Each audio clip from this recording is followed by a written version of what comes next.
Bonjour à tous. Le sujet très controversé portant aux modifications du code pénal a été adopté sans surprise mercredi soir à l'Assemblée nationale, malgré les dénonciations des députés du Social-démocratique Front qui ont même dû quitter la salle des travaux. Leurs collègues du Rassemblement démocratique du peuple camerounais, forts de leur majorité obèse, n'ont pas reculé. Le texte adopté a été transmis aux sénateurs pour étude et adoption en attendant sa promulgation par le chef de l'État. Que va-t-il se passer? Peut-on s'attendre à un revirement de la situation au niveau du Sénat? Le projet de texte controversé va-t-il aussi passer comme une lettre à la poste? Il faut souligner justement que la controverse observée jusqu'ici porte sur plusieurs aspects ou dispositions relatives notamment aux droits sociaux tels que l'adultère, la filouterie de loyer, l'entrave à l'éducation, la prostitution, l'homosexualité et l'immunité des ministres. Nous allons donc aborder ces différents aspects dans un instant. Nous nous intéresserons également, si les invités, je veux dire, nous le permettent, hein, nous allons nous intéresser au transport aérien avec le retrait du certificat de transporteur aérien à la Cameroun Airlines Corporation à titre conservatoire dans l'espèce de l'Union européenne pour défaut de conformité par l'autorité aéronautique nationale. La descente aux enfers de Camerco qui se précise, la compagnie nationale de transport aérien qui est coupée sous une dette abyssale évaluée à 35 milliards de francs CFA pourra-t-elle sortir la zone de turbulence? Ce sont des sujets et bien d'autres que nous allons aborder dans un instant. Et pour parler de ces sujets, justement, j'ai le plaisir de recevoir sur ce plateau Monsieur Nyamsi Alexandre, qui est militant et cadre de l'Alliance des forces progressistes. Bonjour et bienvenue au débat sur Camus 24, Monsieur Nyamsi. Oui, merci M. Nyopé de m'avoir invité pour la seconde fois. Je suis fier d'être à vos côtés. Ça me permet de me ressourcer, n'est-ce pas, dans la matière grise de mes jeunes enfants. Et avant de parler du sujet, vous me permettrez d'avoir une pensée pour tous ceux qui ont été sinistrés dans les inondations du 24 juin dernier, afin que le Camerounais sache qu'il y en a qui pensent à eux. Voilà, vous devez avoir en face de vous pour ce débat Prince Aristide Ngekam, qui est journaliste et directeur de publication du tabloïd Forum Libre, que nous avons tenté de joindre en vain avant de lancer cette émission. On espère qu'on l'aura avant la fin de cette première partie. Hein. Avec votre permission, comment se porte l'Alliance des forces progressistes? L'Alliance des forces progressistes se porte très bien. Vous savez que nous avons le 3 avril lancé un concept littoral propre. Nous sommes vertueux à enlever les ordures sur le terrain malgré quelques difficultés que nous avons rencontrées. Mais les résultats sont là. Les inondations sont venues nous donner raison parce que tout le monde doit se mobiliser pour enlever les ordures dans la ville de Douala, qui est vraiment une poubelle à ciel ouvert, une poubelle géante, je voulais dire. Et pour que l'administration ne se mêle pas de tout, même de ce qui concerne la vie des Camerounais. Parce que je vais vous prendre un exemple. Il faut une autorisation pour aller enlever des poubelles. Mais le jour où je vais vouloir manger du couscous chez moi et du foufou chez moi avec des gombos, je ne sais pas si je vais demander l'autorisation à l'autorité administrative pour que les militants se trouvent chez moi en train pour manger avec moi. Donc il y a des choses assez évidentes sur lesquelles on devrait se pencher. Elles sont cruciales. Nous avons donc à l'AFP publié un article dans le messager, dont le titre était l'insalubrité, la pauvreté et la mort. Chacun a dû le lire pour dire que le problème des ordures est un problème fondamental. Il est, n'est-ce pas, à l'origine même des déséquilibres de la balance de paiement de ce pays. Parce que quand on sort beaucoup d'argent pour acheter des médicaments parce qu'on a été piqué par des moustiques, il faut bien que nous puissions aussi exporter des choses qui vont ramener cet argent. Or, puisque le pays, n'est-ce pas, n'est pas dans un grand importateur, un grand exportateur. Un grand exportateur, nous continuons à envoyer de l'argent et même sur le plan diplomatique, sur le plan, n'est-ce pas, des relations avec les bailleurs de fonds, nous perdons un peu de crédibilité parce qu'on ne prête pas à celui qui n'en a pas. Voilà, avec votre permission, nous allons donc aborder un autre aspect. Vous avez d'ailleurs commencé à en parler. Hein. Vous êtes militant de l'Alliance des forces progressistes, un parti politique qui a fait de la propriété, la lutte contre la salubrité, son cheval de bataille. Comment peut-on comprendre justement que la ville de Douala est une fois de plus plongée dans les eaux alors que l'année dernière, mois pour mois, la communauté urbaine de Douala avait annoncé un grand travail d'assainissement, de curage des drains et des carnivaux au point de mettre de côté une grosse enveloppe. On parlait de plus de 100 milliards de francs CFA qui avaient été débloqués. L'argent était d'ailleurs en souffrance dans cette institution étatique. Mais un an après, rien n'a été fait. Comment peut-on comprendre cette situation? Oui, voilà comment il faut situer le problème. Ça dépend de quel côté on se trouve. Est-ce que ce sont ils font un peu du métalangage, du critalisme? Ils tiennent un peu des discours pour faire plaisir à la population? Ça, il faut se poser cette question. Ça dit que ils racontent des mensonges. Je vous ai dit, sur ce plateau, j'ai dit un jour que le Camerounais s'accommodait des mensonges. Ou alors, s'ils ont eu les 119 milliards annoncés et qu'ils ne les ont pas utilisés, il faut se poser des questions s'ils ne les ont pas placés dans une banque, même à un taux de 0,5%. Ce qui les ramènerait 500 millions, n'est-ce pas, de bénéfices en un an, avant qu'ils ne pensent donc au point de rigole effectivement. Comment pouvaient-ils monter ce dossier dans ce sens, si c'est le cas, n'est-ce pas, de la recherche des intérêts? Ils vont dire, oui, nous avons commencé à casser. Oui, si on continue à casser toutes les maisons, il peut y avoir soulèvement. On observe d'abord. Pendant ce temps, l'argent dort dans les banques, moyennant un intérêt. Et si vous allez voir les comptes dans lesquels cet argent est logé, dans le compte dans lequel cet argent est logé, vous n'allez jamais voir un versement d'intérêt, n'est-ce pas, sur le même compte. Ils le perçoivent autrement. Les financiers bancaires savent comment, n'est-ce pas, ils peuvent gérer ce genre de choses. Donc, il fait un effet d'annonce. Il ne passe pas à l'action. On peut bien s'interroger. Et je peux vous dire, l'année dernière, c'était le 19 juin. Cette année, c'est le 24 juin. Un écart de 5 jours. L'année prochaine, ça risque d'être le 29 juin. Si le même écart est maintenu. Alors, nous avons donc pris de l'avance. Nous nous sommes dit, voilà, les rigoles sont bouchées, tout est sale. Nous nous mettons au travail. Et il y a encore, n'est-ce pas, des entraves administratives. Oui, vous devez venir nous voir pour obtenir l'autorisation. Vous devez venir nous voir pourquoi vous montez là, vous allez aller travailler. Et tout cela, ça se bloque. Comme également, n'est-ce pas, tous les dossiers de l'administration se bloquent, et les résultats sont là, ils sont têtus, ils sont patents. Les Camerounais doivent se prendre en charge. Si on continue à croire que l'État va faire tout seul, toutes les choses tout seul, nous allons nous risquer, n'est-ce pas, dans des catastrophes un jour. Un enfant est mort.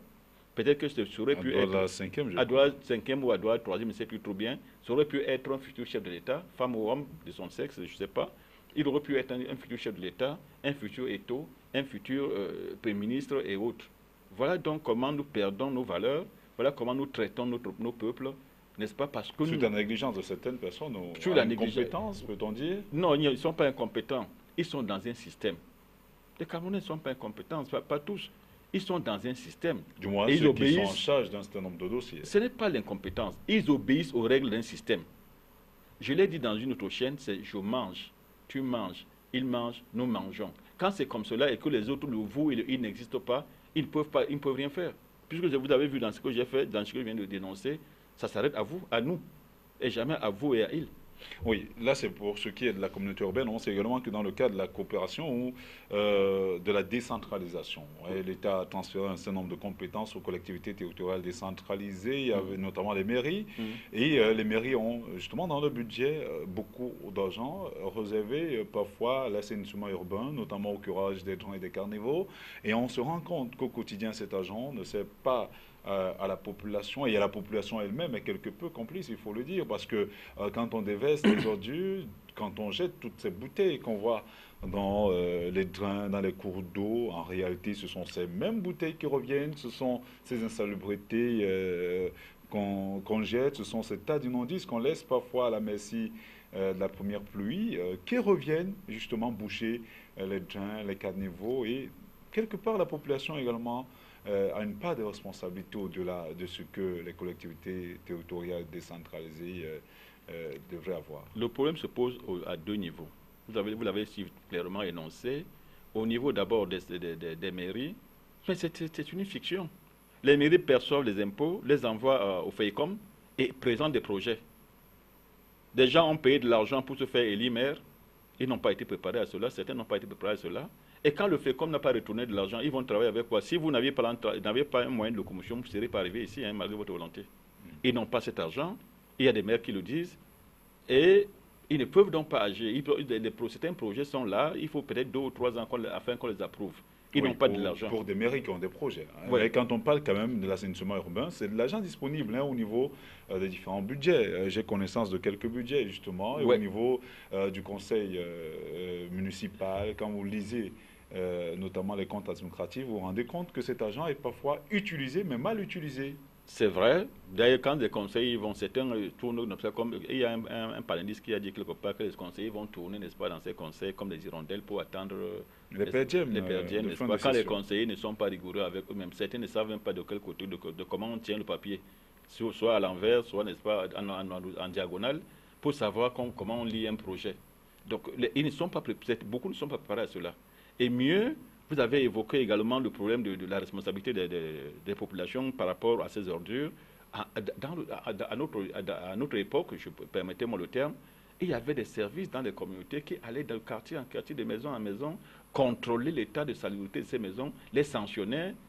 Mais si on le fait aujourd'hui, ça serait de l'anarchie terrible parce que vous avez également cette affaire de l'OTVP qui crée des remous par-ci par-là. Une boutique végétale, n'est-ce pas, sont prêtes à porter à l'intérieur, les portes fermées, on vient sceller parce qu'on n'a pas payé l'OTVP. L'OTVP. Tout cela, parce qu'on a privatisé un certain nombre, n'est-ce pas, de postes, de collecte de recettes, ce qui fait que les privés qui viennent, ils n'ont pas la même philosophie. Et ils veulent ils veulent, n'est-ce pas, rentrer dans leur investissement très rapidement. Et les autres qui ont reçu de l'argent se disent, OK, nous aussi on a payé pour devenir maire, on a payé pour mettre la campagne, il faut aussi qu'on rentre dans notre investissement. Ça devient, n'est-ce pas, une boîte de Pandore qui s'ouvre et qui se referme directement sur et dans ce cas, la population est certainement abandonnée. Bien sûr qu'elle est abandonnée. Quand on vit parfois dans des quartiers, dit-on difficiles, hein, parce que les quartiers qui ont été touchés dernièrement sont généralement situés dans des zones marécageuses. C'est pour ces raisons qu'on a parlé de Douala 2e où la promiscuité est assez patente, Douala 3e et Douala 5e sont quand même des quartiers situés à la périphérie, mais les maisons qui ont été touchées sont des maisons généralement en contrebas ou situées dans des zones marécageuses. Donc, à croire que les pauvres n'ont plus droit à la vie. Oui, si vous appelez ça maison, bon, moi je ne dirais pas ça maison, il y a des baraquements par-ci par-là. Le problème est ailleurs. Regardez, nous sommes 56 ans après les indépendances. On a le plan d'aménagement du territoire. Je ne sais pas quel journaliste qui peut nous le sortir et nous dire ce qu'on va faire de ce pays dans les 5 ans à venir. Il n'y a pas un plan d'aménagement du territoire. Bon, les villages sont abandonnés. Il n'y a pas de route dans les villages, il n'y a pas des infrastructures vitales dans les villages, ce qui fait que l'exode rural est assez criade. Tous les villages ont été garnis, tous les jeunes sont rentrés en ville parce qu'ils y trouvent des petits métiers de ceci, de cela. Et comme ils n'ont pas de moyens suffisants pour prendre... Métiers de débrouillardise. Comme ils n'ont pas des moyens pour pouvoir avoir des emplois décents, et même d'ailleurs ces emplois n'existent pas, tout est saturé, tout est cadenassé. Alors ils se retrouvent dans des bas-fonds, ils se retrouvent dans les marécages, ils se retrouvent, n'est-ce pas, dans des maisons assez précaires.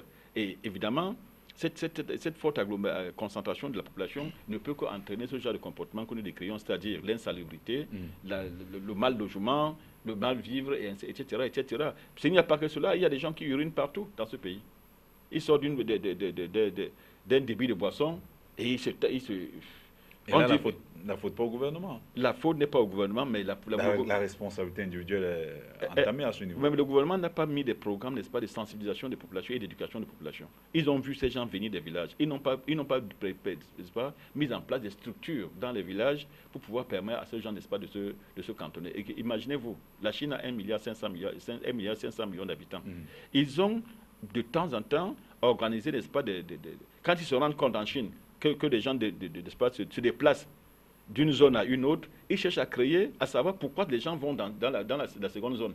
Et ils créent les mêmes conditions dans la première et les gens rentrent des espaces restés chez eux. Mais en même temps, ce qu'on ne dit pas véritablement, c'est qu'il y a une grosse face cachée de la Chine que vous avez bien voulu évoquer, oui, où la promiscuité, même en milieu urbain, est assez criade, où des gens vivent parfois dans des 2x2. Oui. Je vous assure, ce n'est pas une image qu'on présente toujours au devant de la scène, mais pourtant, on ne vit pas aussi bien en Chine, hein, et même dans les grandes agglomérations. Ouais, vous qui êtes si bien informé, vous me permettrez de vous prêter un livre, n'est-ce pas, à ce sujet, que j'ai dans ma bibliothèque, n'est-ce pas, l'espace chinois depuis n'est-ce pas, l'Antiquité à Mao Zedong. Ça vous allez se réédifier. Ce n'est pas écrit par un Chinois, c'est écrit par un Français. Mais il y a également un autre livre qui vient de paraître, hein, dont j'oublie l'auteur, La Chine d'en bas. Oui. C'est-à-dire, Évidemment, vous voyez, évidemment, dans les grandes agglomérations, Mm. mais dans les souterrains, Ouais. il y a Évidemment, des gens qui y vivent, pourtant qui travaillent. oui, vous savez, gérer Au 1,5 milliard quotidien. il faut le faire. Il faut le faire. Ce n'est pas facile. Nous sommes Ok. à 23 En millions. réalité, c'était qu'un exemple, hein. Oui, nous sommes à 23 millions. Il faut déjà commencer par bien gérer les 23 millions pour espérer que lorsque le Cameroun sera à 50 millions, Bon, on fera mieux. tout en espérant également que la situation des inondations sera peut-être jugulée. On a vu le gouverneur Non, je crois que Samuel Dioula la dernière fois, prendre la mesure des choses. On espère peut-être que les choses la vont évoluer dernière fois, d'ici le là. délégué du gouvernement se trouvait au COP de Paris, là. Il a dit qu'il avait eu 4 milliards de financement pour pouvoir mettre les pavés à Makepe, Misokoye, partout. Depuis décembre, ben, ils n'y viendront pas. Parce qu'on connaît l'indice, n'est-ce pas, de développement humain du Cameroun. On connaît, n'est-ce pas, jusqu'où la corruption, n'est-ce pas, a pénétré les milieux de décision. Ils ne sont pas fous, ils ont des renseignements. Hmm. En tout cas, on espère quand même que la situation va changer. Nous ne sommes pas aussi On espère pessimistes. aussi. C'est pour ça que nous Monsieur sommes restés dans Nyamsi. notre pays. Nous sommes restés dans notre pays. Nous nous battons. Quand nous dénonçons, ce n'est pas pour dire que le pays va mourir, mais c'est pour dire qu'on essaie de faire mieux. Qu'on espère que chacun essaie de faire le peu qu'il puisse faire, n'est-ce pas, pour l'amélioration des conditions des populations de ce pays. Voilà, comme on est convaincu que l'émission est suivie, que ce soit sur câble, sur YouTube ou dans les réseaux sociaux, ou même chez les différents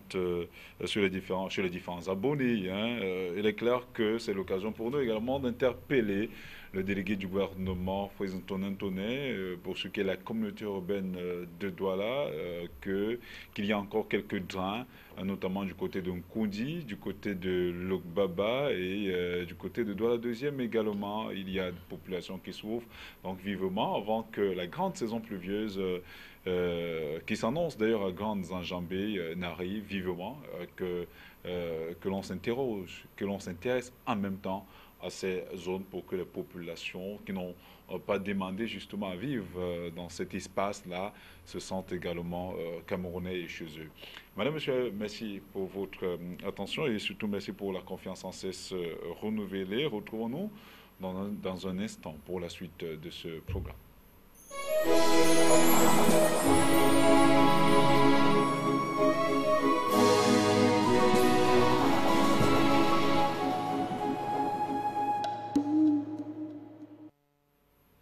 C'est fait, le projet de test controversé portant modification du code pénal a été adopté mercredi soir à l'Assemblée nationale. L'adoption après des échanges parfois très houleux entre députés. On sait que les élus du social-démocratique Front ont même dû quitter la salle pour attirer l'attention de leurs collègues, mais peine perdue parce qu'ils n'ont pas réussi à faire reculer les députés du Rassemblement démocratique du peuple camerounais, qui, il faut le souligner, représente la majorité écrasante dans cette auguste chambre, l'Assemblée nationale, avec 149 sur les 180 que compte justement l'Assemblée nationale.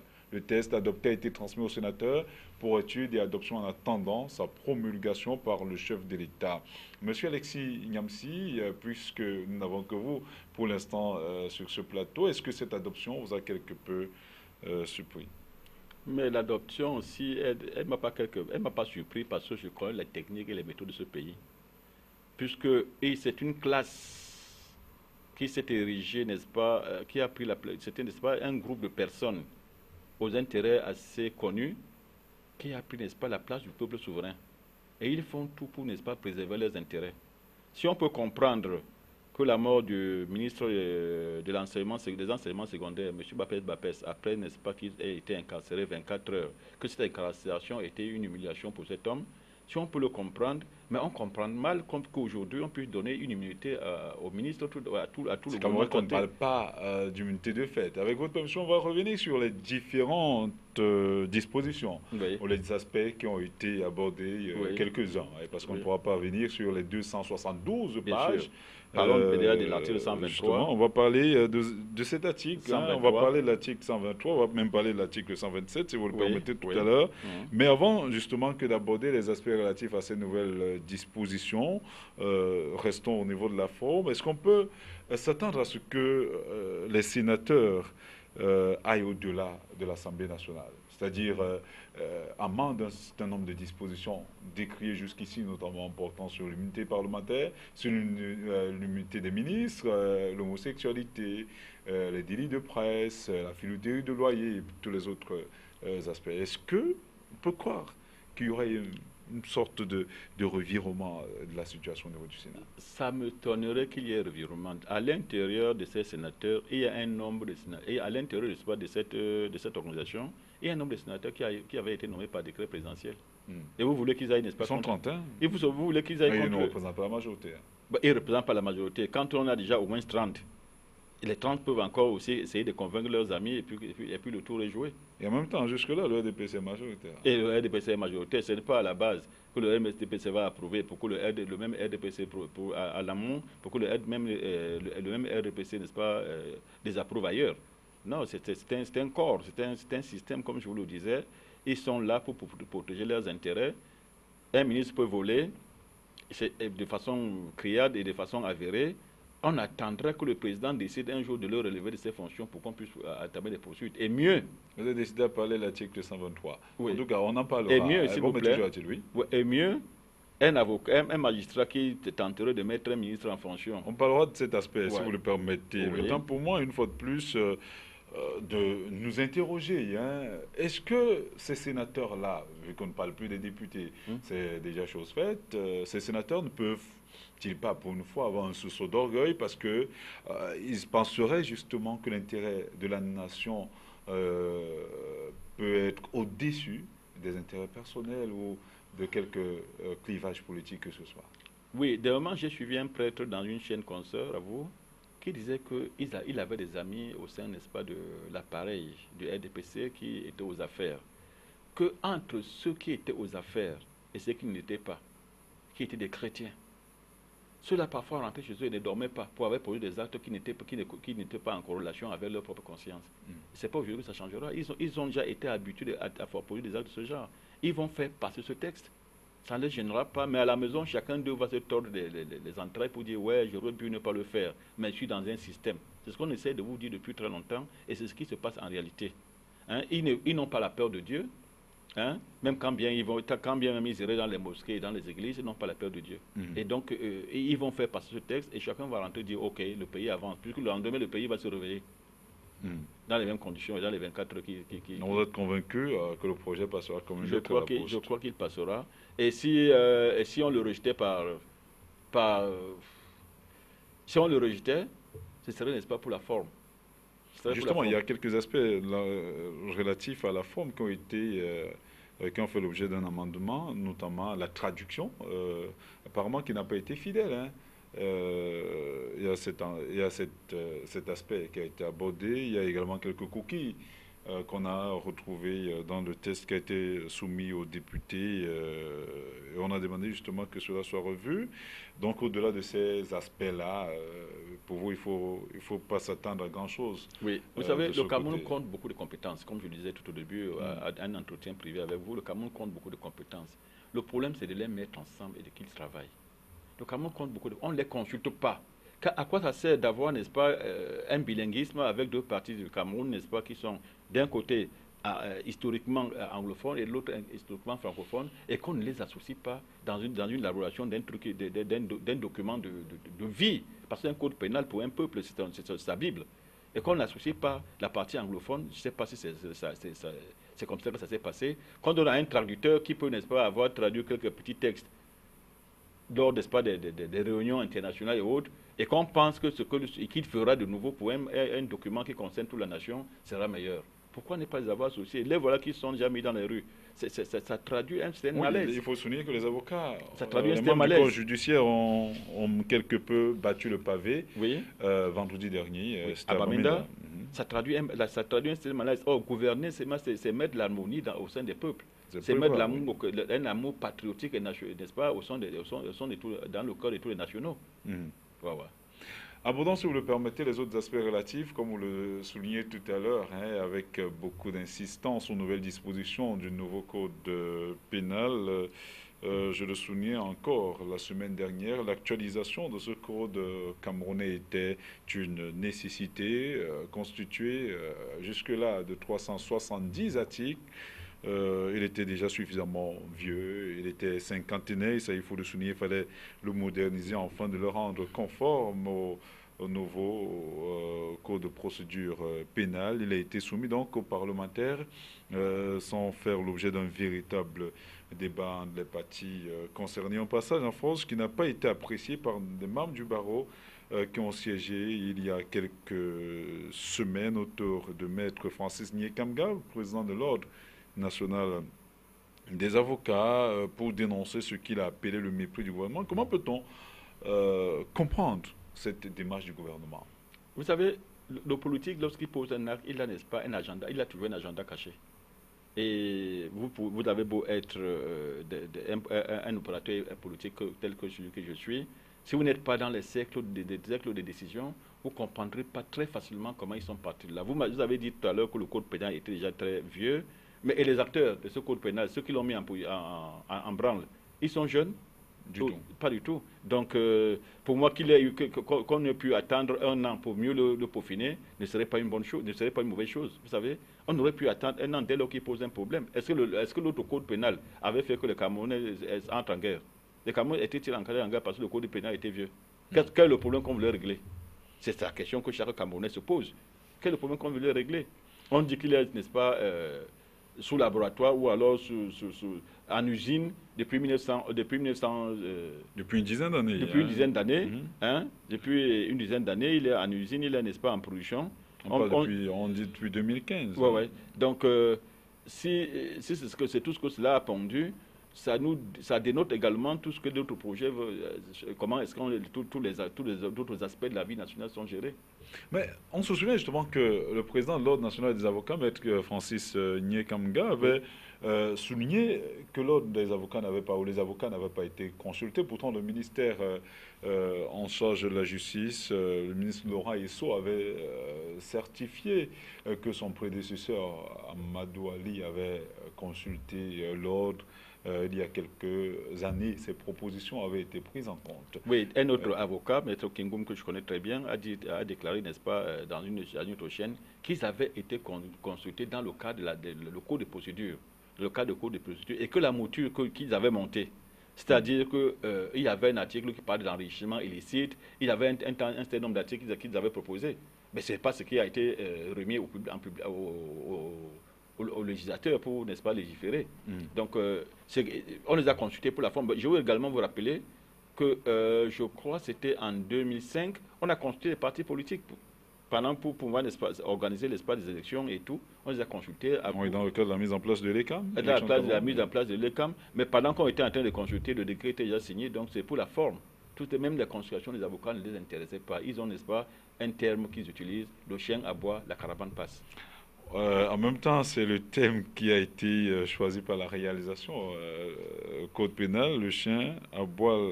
Est-ce que le chien aboie, la caravane passe? Oui, tout à fait. Vous l'avez entendu. En tout cas, le gouvernement a voulu passer en force. Vous avez parlé d'agenda caché. Oui. Cela a été fait au niveau de l'Assemblée nationale. Maintenant, on espère que les sénateurs auront ce sursaut d'orgueil-là pour retoucher quand même quelques aspects. Ouais, là aussi, si vous êtes assez pessimiste. Si le peuple, ce serait une très bonne chose, parce qu'en réalité, un code pénal n'est pas fait pour soi, n'est pas fait pour protéger ses intérêts personnels. On le fait pour les générations futures. Dans les on dit qu'il a passé 50 ans pour être révisé.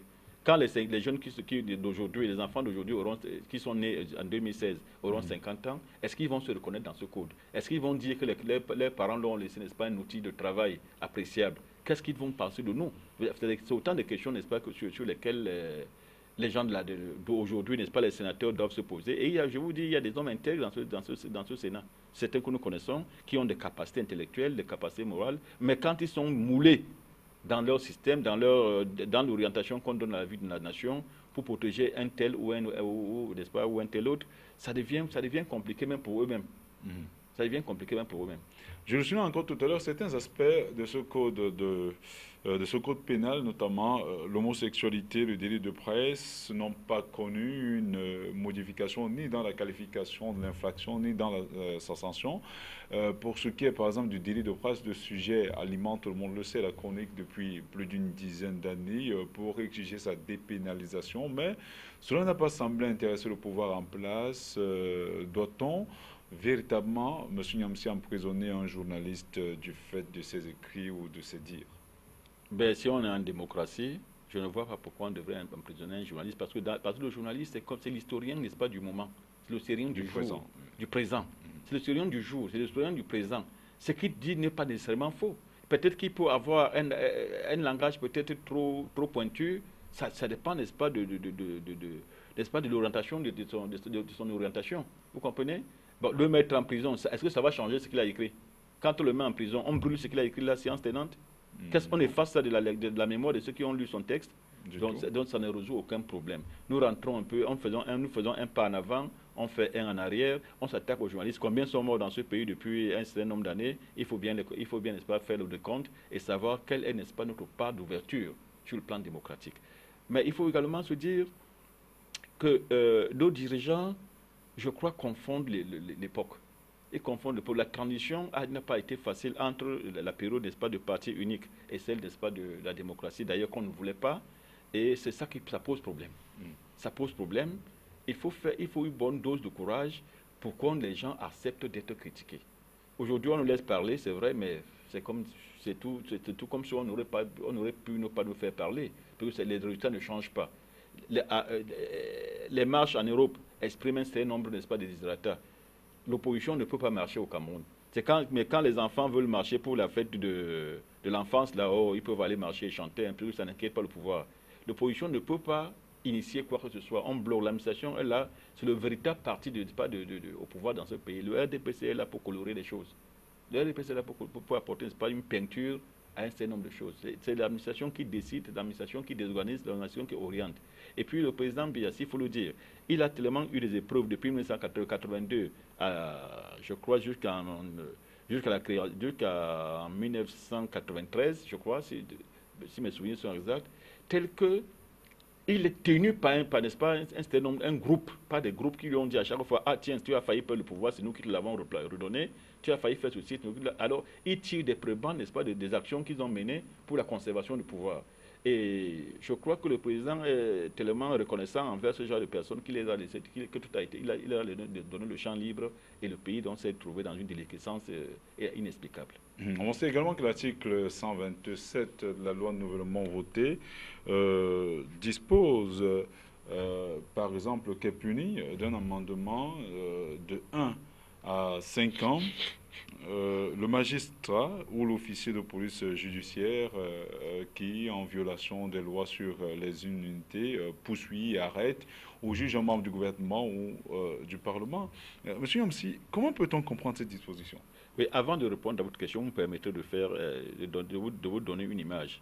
On dirait, et profondément les gens le disent dans les chaumières, que nos dirigeants, lorsqu'ils vont à l'étranger, tout ce qu'ils voient, tout ce qu'ils peuvent copier là-bas pour nous amener, c'est tout ce qui est de mauvais.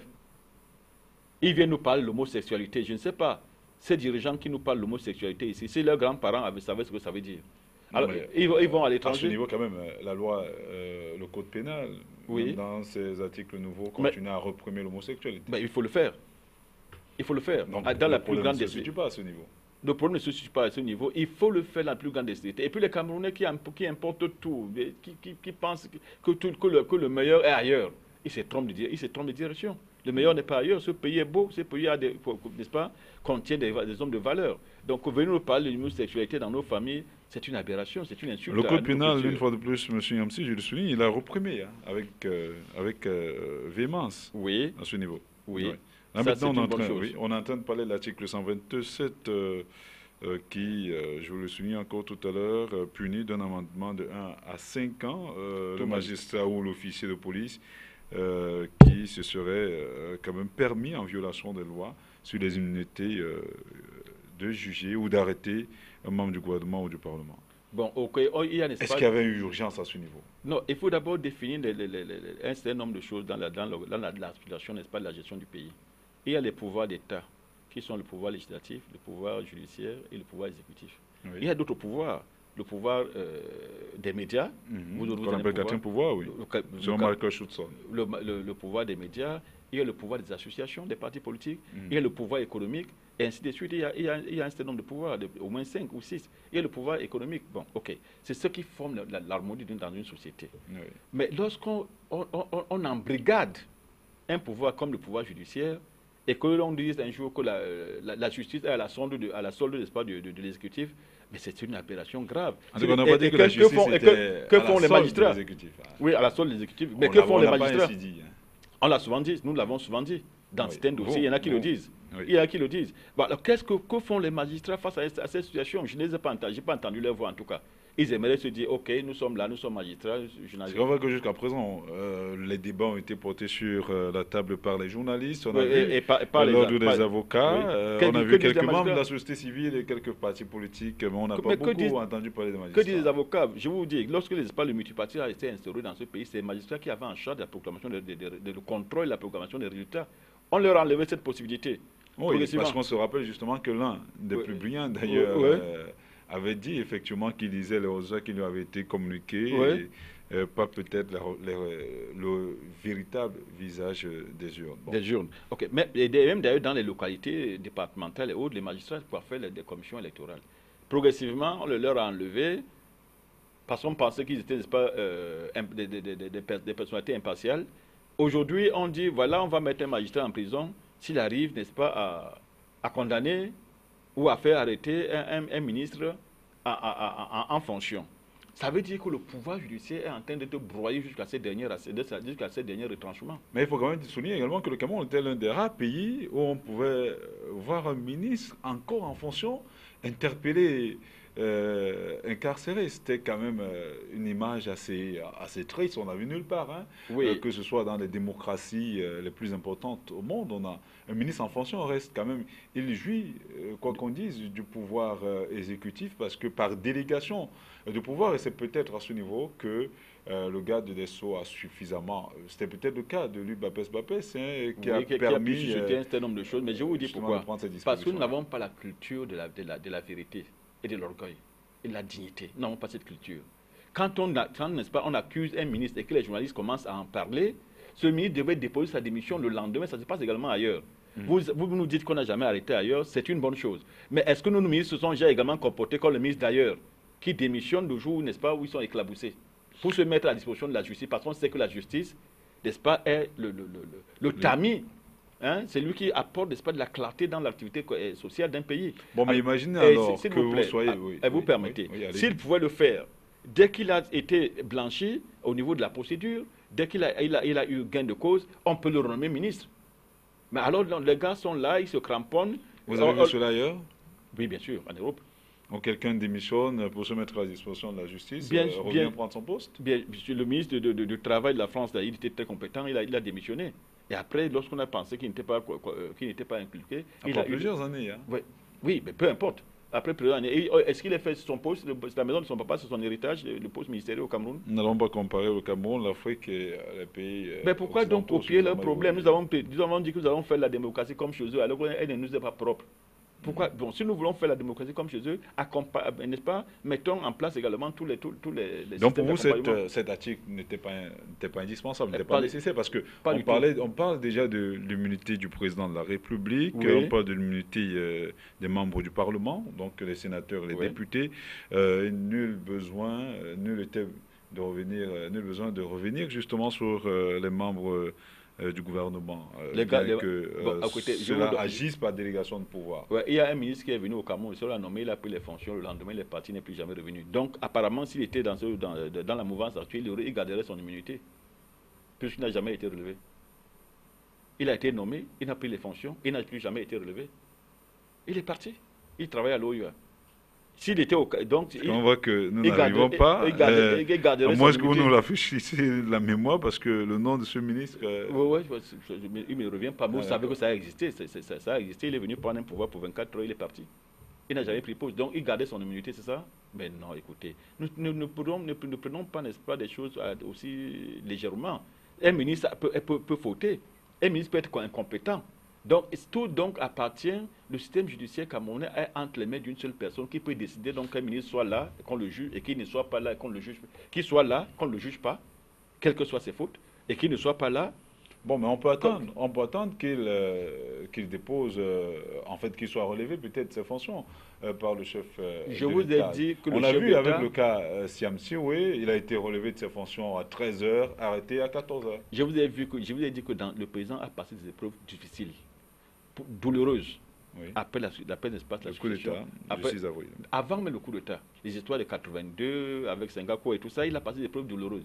Ceux qui l'ont soutenu dans ces épreuves, mais c'est ceux-là qui sont en pause 19 ans, 20 ans, ils sont là, c'est eux qui vont continuer à être là pendant 40 ans tant qu'ils vivront.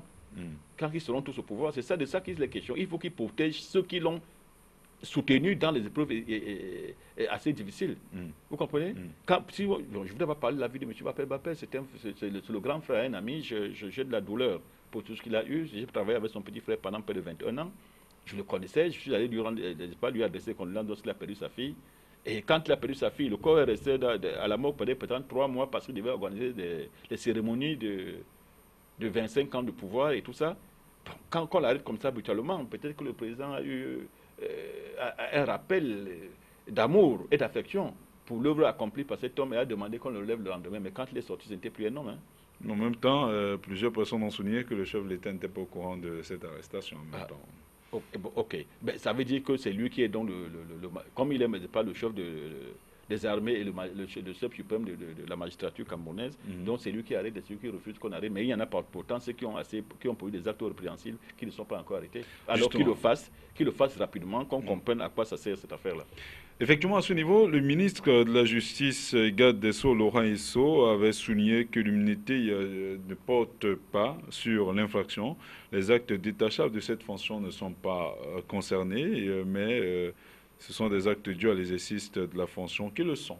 Donc, une fois de plus, si vous êtes justiciable, même les ministres le sont, hein, mais pour ce qui est de la gestion du pouvoir au quotidien, de leurs attributions, et jouissent de cette délégation de pouvoir qui leur confère l'immunité, mais au-delà de cela, ils sont justiciables comme tout le reste. Donc, oui.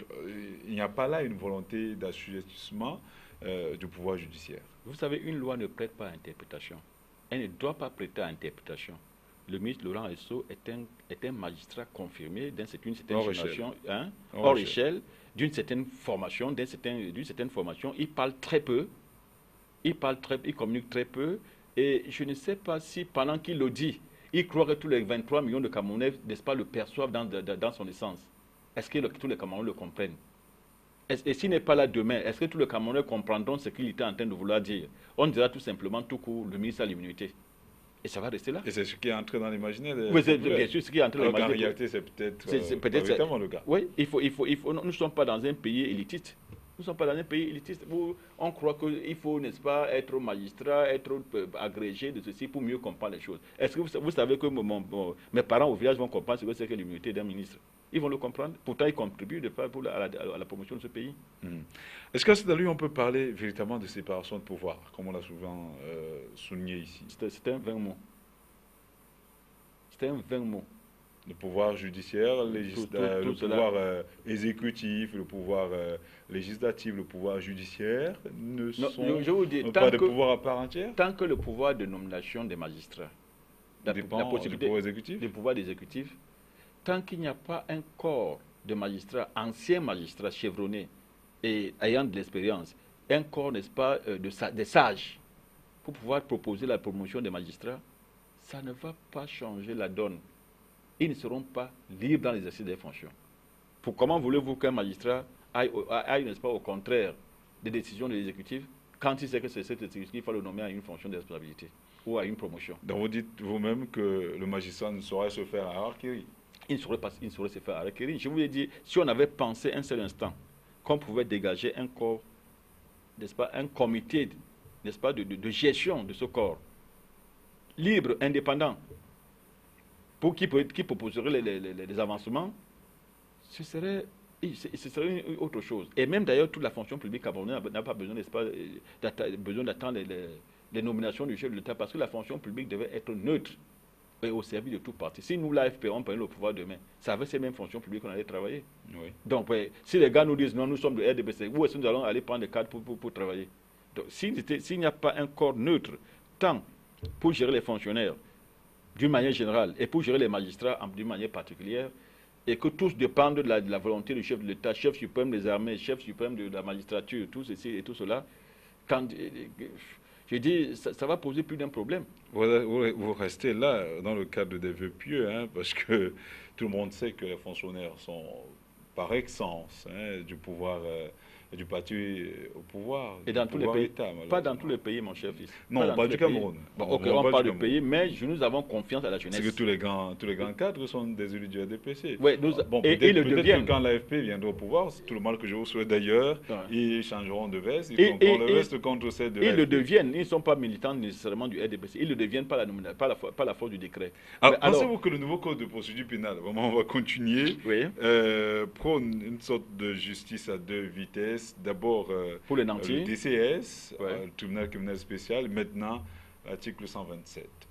L'article 127 vient, n'est-ce pas, annihiler tout ce qui a été préconisé jusqu'ici, qui fait grincer les dents par-ci par-là. Tantôt, quand quelqu'un a volé, il est en prison, on dit que non, c'est un détenu politique. De Camerounais, pas dans tous les sens. Parce que malheureusement, nous ne sommes pas encore une nation, nous sommes une juxtaposition des ethnies. Et quand il s'agit de ce genre de choses, chacun essaie de voir où est son intérêt, où est sa couverture tribale, où est sa couverture financière et autres. Et puis, bon, le pays avance dans un désordre indescriptible. C'est bien dommage. On va aussi parler d'un autre aspect qui a retenu notre attention. On en parlait encore la semaine dernière. On parle de filouterie de loyer.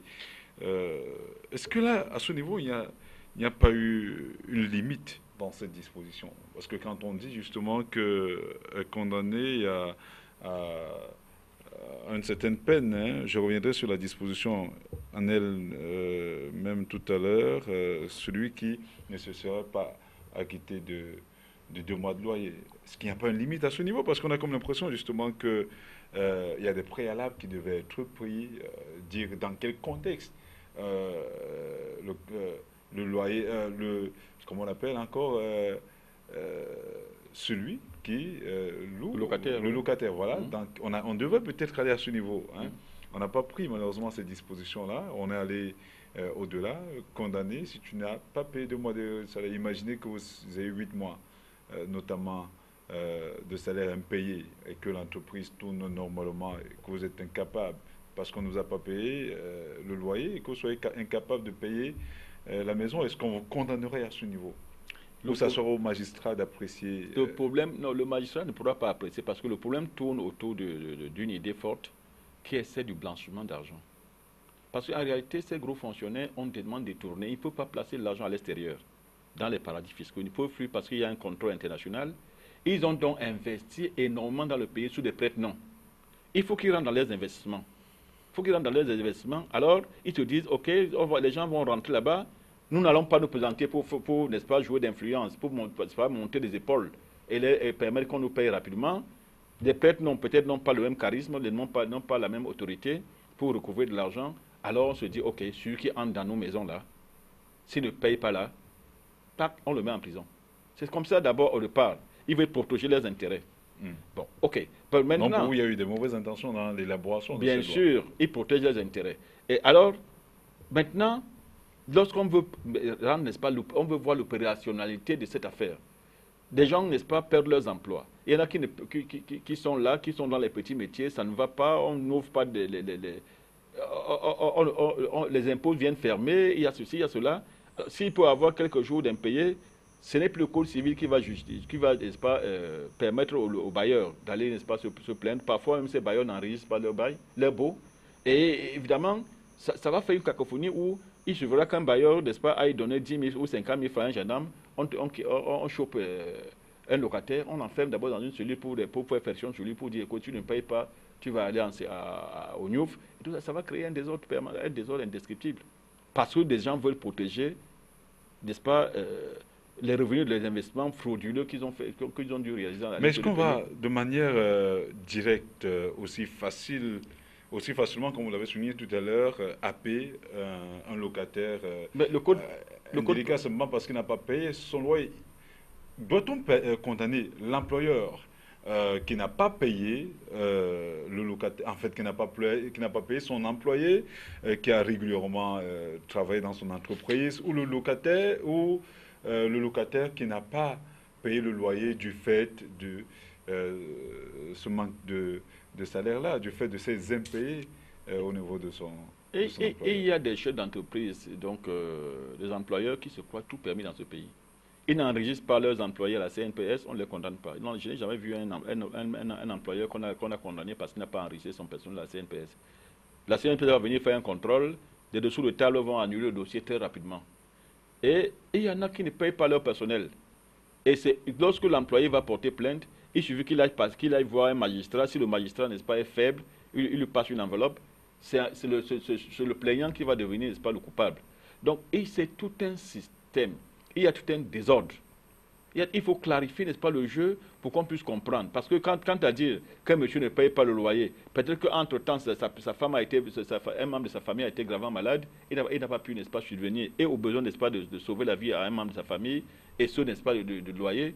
Il aura beau avoir mis un certain temps dans un appartement, il suffit que le gars aille se plaindre. Vous parlez, n'est-ce pas, de l'intervention du magistrat. Avant que le magistrat intervienne, on n'a jamais dit que ça devait être, n'est-ce pas, devant un juge de référé. Il faut aller directement à la gendarmerie et la gendarmerie va l'enfermer.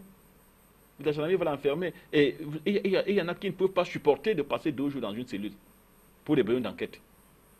C'est là où il y aura des graves difficultés. Mais je vous dis qu'à l'avance, on le fait parce qu'ils couvrent leurs intérêts.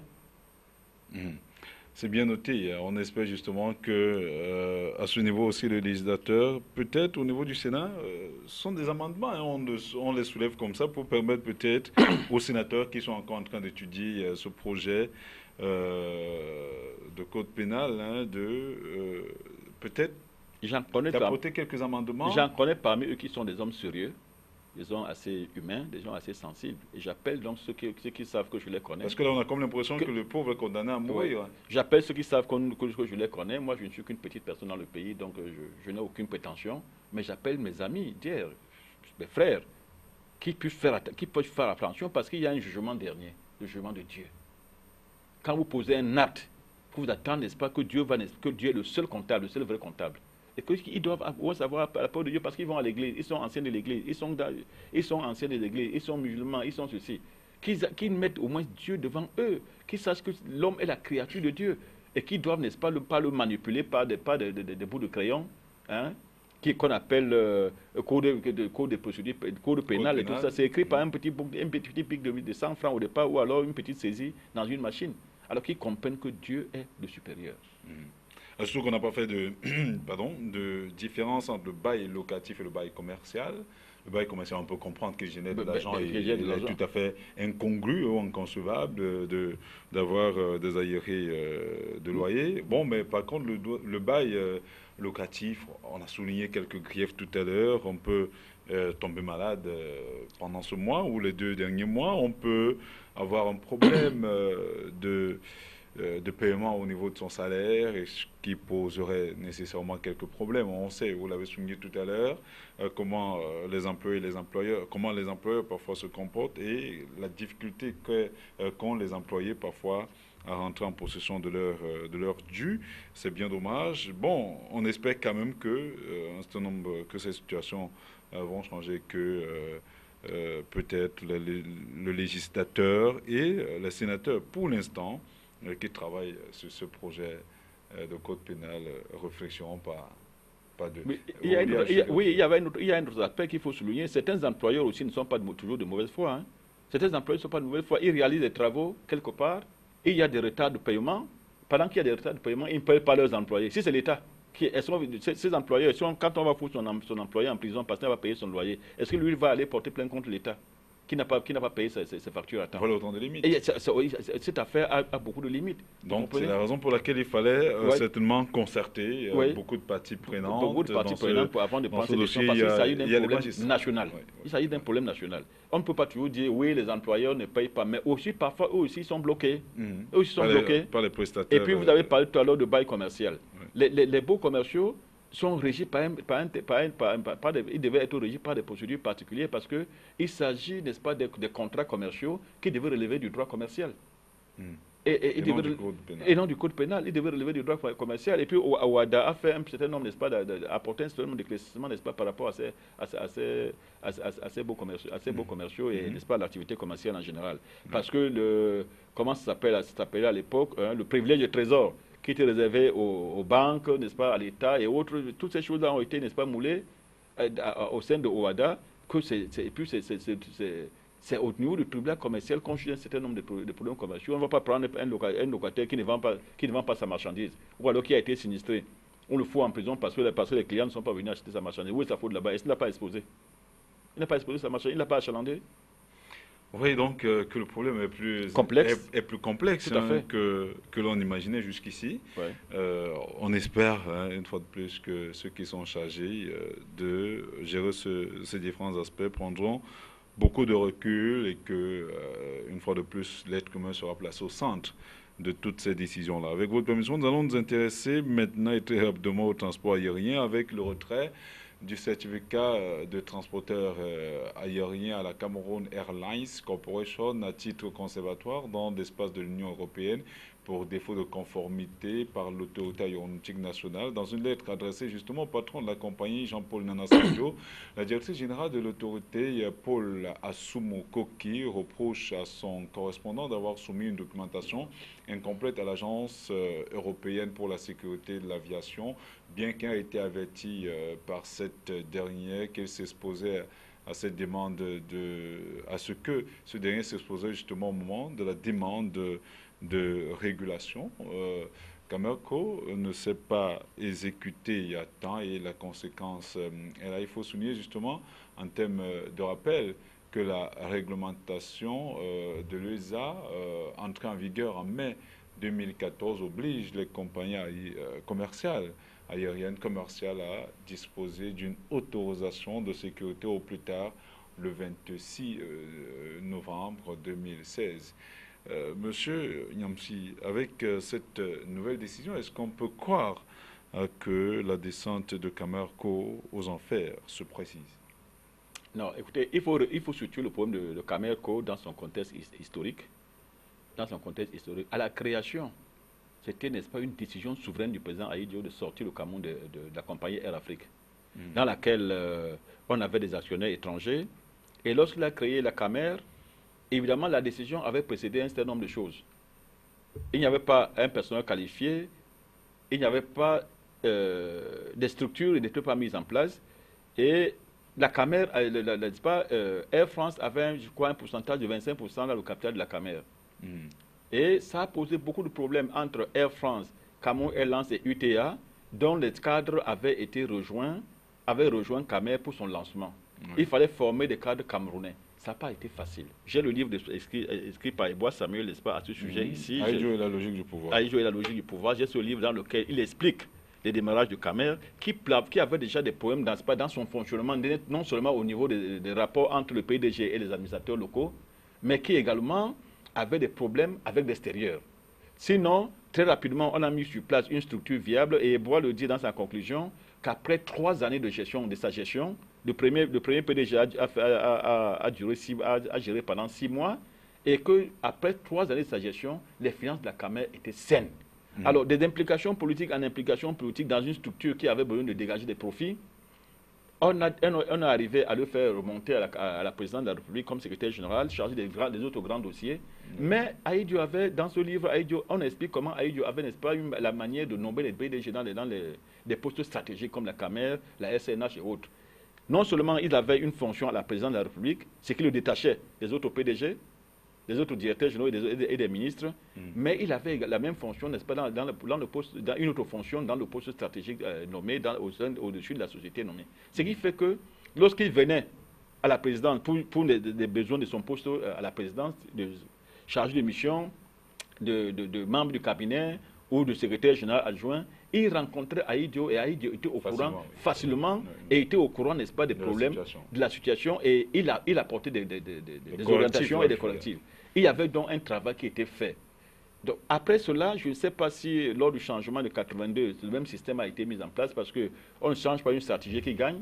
On a nommé des gens qui, et peut-être sans leur donner des outils de gestion. Hein. Cette manière de contrôler l'action du PDG depuis la présidence de la République, on peut, n'est-ce pas, la qualifier d'autoritaire, mais elle pouvait donner des résultats. Mais lorsque le népotisme s'est installé et qu'on a nommé plutôt un gars du Nord pour remplacer Eboa, c'est Eboa qui le dit, quelques années après, on s'est mis, n'est-ce pas, à réclamer des subventions annuelles de plus de 10 milliards. Le problème était déjà né. Le problème était déjà né, on nous sommes mis, n'est-ce pas, dans des pertes d'exercice en exercice. Mais plus grave, la CAMER c'était, n'est-ce pas, doté d'un certain nombre d'avions, notamment le Boeing 747, qui transportait les fonds de toute la zone CEMAC. Et la CAMER facturait, n'est-ce pas, ce service de fret aux autres pays. Ce qui lui rapportait beaucoup d'argent. Il a fallu de peu que l'avion fasse un petit accident en France, comme le disait le pilote Amougou lui-même. Et un PDG est venu vendre cet avion, je crois, français, il faut le souligner. Oui, vous êtes d'avion à 1,5 milliard d'argent, et contre quoi, je ne sais pas. Et ce fret ne pouvait plus être transformé, ce qui a déjà baissé la crédibilité. En réalité, c'était peut-être un complot savamment huilé pour tuer la CAMER à l'époque. Parce que déjà, c'est justement que c'était le fleuron de l'aviation oui, en Afrique centrale, oui. Avec, on se rappelle, le combi. C'est le combi de 747. Parce que déjà, la sortie du Cameroun à Air Afrique n'avait pas été appréciée de la même manière par des divers partenaires. Notamment la France. Oui. Bon, écoutez, je ne veux pas citer un pays donné, mais en fait, chacun peut comprendre ce que ça veut dire. Donc, il y a eu beaucoup de difficultés à installer, n'est-ce pas, la CAMER en tant que société ayant une certaine autorité sur le plan national et international. On desservait déjà l'Afrique de l'Ouest, on est d'Afrique de l'Ouest, d'Afrique de l'Est, on était desservé, n'est-ce pas, des États-Unis et autres. Mais ce n'était pas d'un bonheur parce que UTA, qui était sur place, a eu, n'est-ce pas, a été obligé de laisser, n'est-ce pas, ces agents. En même temps, a dû fermer. Hein. A dû fermer. Donc, il y avait une certaine souveraineté qui s'installait et on n'a pas été vigilant à savoir que les autres ne voulaient pas que cette histoire existe depuis l'origine. Ou alors, si les archives sont mal tenues, peut-être ceux qui viennent ne s'inspirent pas, n'est-ce pas, du passé pour savoir effectivement comment ça avait été géré et comment, n'est-ce pas... On va essayer peut-être de comprendre si le système mis en place par Aïdjo n'était pas bon, parce que par la suite, on a eu un changement peut-être de structure avec l'arrivée des PCA à la tête... aux côtés des directeurs généraux de ces différentes compagnies, ce qui fait que le directeur général n'avait toujours plus accès direct au président de la République. Et cela a entraîné, on l'avait souligné tout à l'heure, il y a même des ministres qui ne payaient plus leurs billets d'avion, il y a des fonctionnaires qui utilisaient la caméra comme un bien privé. En réalité, voilà autant de mots qui ont entraîné la décryptude de cette... Oui. Si vous voulez parler, n'est-ce pas, des effets budgétivores, il y a les épouses des expatriés qui, ici à Douala, allaient faire leurs emplettes sur la place, dans les grandes surfaces, et envoyer une facture à la caméra. Il a fallu qu'un homme, n'est-ce pas, se lève et dise « je ne veux plus voir ça ».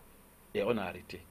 Bon, vous parlez des fonctionnaires. On a demandé que les fonctionnaires qui étaient affectés dans les zones comme au nord, femmes et enfants, prennent l'avion sous réquisition pour venir, n'est-ce pas, passer des vacances dans les zones d'origine. C'était également une erreur de gestion. Et ça allait dans tous les sens. Vous comprenez, ça allait dans tous les sens. Il y a eu beaucoup de choses au démarrage. Le démarrage était déjà plombé en termes de gestion. Et mieux, il y a eu des recrutements tout azimut. Vous parlez du démarrage ou la suite? Parce qu'on sait qu'au démarrage, quand même, les choses marchaient. Les choses marchaient sur en mal A.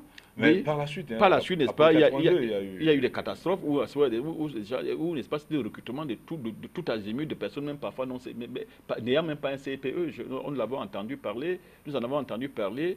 Et évidemment, ce n'est pas un problème de diplôme. Ce n'est pas un problème de diplôme parce que quand vous avez un monsieur comme Ford aux États-Unis, qui a mis un moteur en place et qui lui résiste jusqu'aujourd'hui, dont la compagnie résiste jusqu'à sa création jusqu'aujourd'hui. Il était mécanicien, il a créé son moteur à 19 ans, il n'avait jamais été dans une grande école de formation. Quand vous voyez Pascal, qui a fabriqué une machine à calculer pour son père à l'âge de 14 ans, hein, et c'est ce qui a donné lieu à les calculatrices que nous utilisons aujourd'hui, il n'était pas à l'école. Donc, nous mélangeons tout à la fois. Il est question d'équation d'homme et de l'amour pour la patrie, du patriotisme, n'est-ce pas, du gestionnaire. Quand ce n'est pas le cas, vous allez passer votre temps de midi à 14 heures. Et surtout quand ce n'est pas contrôlé. Surtout lorsqu'on ne sent pas une paix de Damoclès sur ses épaules, on se dit, ok, j'ai eu ma part de gâteau, je fais comme je veux, et puis advienne que pourra. La conséquence étant que Camer a dû, du jour au lendemain, fermer pendant plusieurs années. Pendant plusieurs années, alors que le projet de Cameroon Airlines Corporation était déjà en gestation. Oui. Alors, beaucoup d'experts en aéronautique estiment qu'il aurait peut-être été plus judicieux qu'en mettant Camer sous le boisseau, que Camer connaisse au lendemain, mais tel n'a pas été le cas. Le démarrage de Camerco, en même temps, a été plombé avec l'arrivée des expatriés qui n'étaient véritablement pas des experts. On a parlé de Gilbert Mitono, Alex Van Eyck, Mathias Boarting. En réalité, tous étaient... Je préfère atténuer les thèmes, mais c'était quand même des gens qui n'étaient pas à la place où ils devraient être. Moi, je vois le problème autrement. Lorsqu'on fait venir un expert expatrié, on s'attend à quoi? Qui défend les intérêts de ce pays? Où est son problème là-dedans? Donc c'est un problème de management. C'était ceux qui étaient en charge de ce dossier qui l'avaient mal piloté. Bien sûr. Qu'est-ce qu'il avait à foutre avec les expatriés? Il manquait des Camerounais, n'est-ce pas, à promouvoir dans ces postes-là. Et depuis que les experts ne sont pas là. On a mis deux Camerounais. Il y a d'abord eu M. Dimo, oui. Et maintenant c'est Nana Sanjo. Et toujours est-il que la compagnie croulait déjà sous le poids d'une dette que je qualifiais tout à l'heure d'abyssale. M. Nana Sanjo a trouvé une dette de plus de 30 milliards de francs CFA. La dette y est toujours. Les choses n'ont pas beaucoup changé. Et je vous rappelle d'ailleurs que dans une correspondance estampillée très urgente, adressé lundi 13 juin 2016 au ministre des Finances, le directeur général de la compagnie nationale de transport aérien, Camerco, a fait le point sur la situation très alarmante de la compagnie.